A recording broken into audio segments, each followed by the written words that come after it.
debt, not allow debt to own you. Good morning, everybody. My name is Rich Lennon. We talk about growing the money every morning, every weekday morning from 8 to 8:10 a.m. ish. Had to reboot the computer this morning, so we're a couple minutes late today. But today I want to talk about how I see so many entrepreneurs get taken down by debt.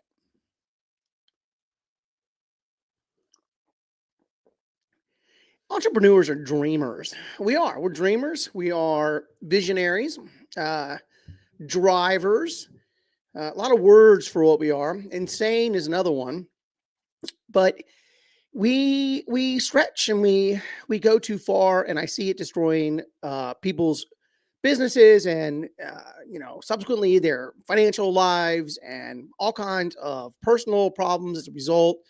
And I just want to talk about it and warn against it. And I want to talk about yeah, debt. And what we do as an entrepreneur sometimes is we go and we do things that we shouldn't be doing and we put ourselves at financial risk. And one of the things that I see happen all the time, and which kind of made me think about this issue, was I just driving, not driving around. I go to meetups and I go into the parking lot of the meetups and I see all these beautiful trucks. I see these gorgeous trucks, and I know the person who owns those trucks, and they cannot afford those trucks. But there's like something fundamentally about the business where everybody feels like they have to go out and they have to buy that truck. And putting yourself in debt like that is a huge mistake. I can just tell you my own personal journey. My car is like 18 years old, and it's truck. It's truck. It's big, real estate investor truck. I got to haul stuff around all the time. I put things in the back of it. Not as much anymore, but it certainly was the purpose of the truck originally. And if you can't buy your truck 100% without taking debt on it, I don't think you should buy it. And don't come to me with like the tax reasons on why you should buy it, because you're going to use the depreciation on the truck and somehow that's going to save your taxes and it's going to save you paying money, because now you're in that debt cycle where you own this 50, 60, 75, some of you $100,000 trucks are sitting in the parking lot that you're paying probably more than you're paying on your mortgage. You're paying it on these trucks and you can't afford to do it. And so many people are pretending to be successful entrepreneurs that are getting themselves in trouble because that's what they think success is. I have found that the wealthier someone is, the crappier their car is.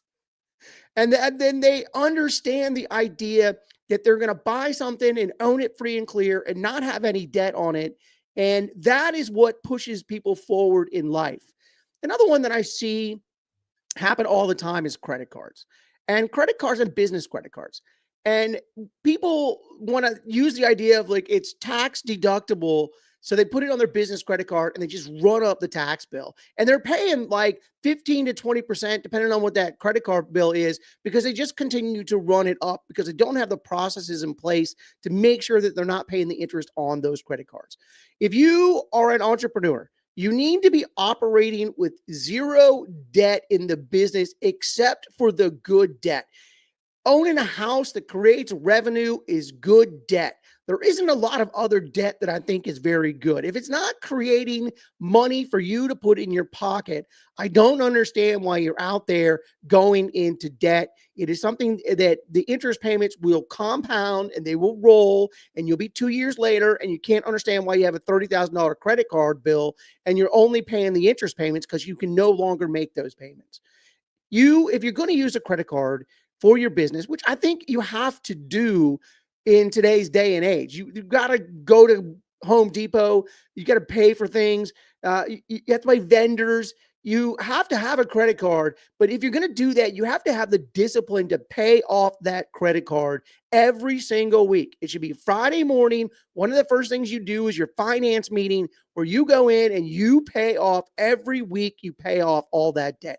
Another one that happens all the time in our industry is the tax bill, where people don't pay the tax bill in time and their property tax bill on time, and they take a 10% penalty on it because they can't keep their bills straight, and they pay all these fees and all these penalties. And that, I tell you, is what's holding you back.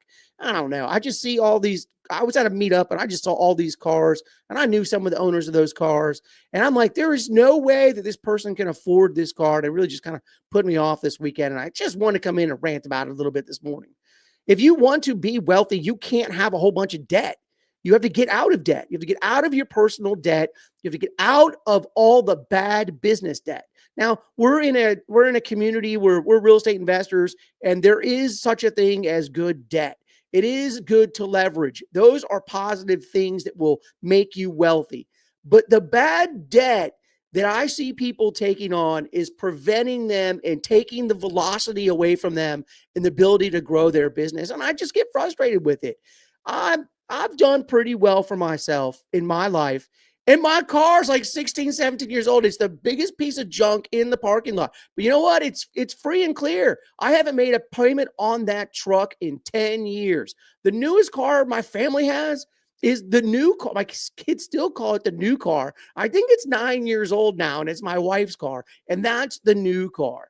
And yeah, stop taking bad debt. Your job should be to own debt. That's freedom.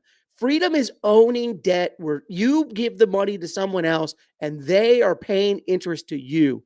That is a way to accumulate debt. You can't do that if you have personal debt and you have a whole bunch of business debt, and you'll just never get there. You need to pay off those debts. And I don't care how hard you have to work. Take another job. Like, you shouldn't be out there with all that debt. And I just see it destroying so many entrepreneurs, and it just makes me frustrated. All right, that's it. I just want to rant. I just want to rant against debt. You can't do it. Stop doing it. It's putting you back. It's putting your family back. It's putting your career back. Pay off your credit card every week. Personal credit card, pay off your business credit card. Don't take the interest payment hit. Like, just doing that will make a big difference in your income over time. Those interest payments that you might be paying out, they might be $10,000 a year that you're paying out in interest payments. And imagine $10,000 being compounded at 20 or 30 or 40% or whatever that you can do to make it that debt for you, good debt that you hold. Instead, you're paying it to somebody else, and it just doesn't make any sense. Get out of debt. Get out of debt and stop buying toys. You shouldn't buy any toys. It's ridiculous. I see people out there with some people in my neighborhood, they're driving $30,000 golf carts. And I know they don't even have retirement funds. It's just absolutely insanity. You want to be wealthy, own the debt. Don't be beholden to the debt. That's all. That's all I got to say today. Hope everybody has a great week, and I'll see you again soon.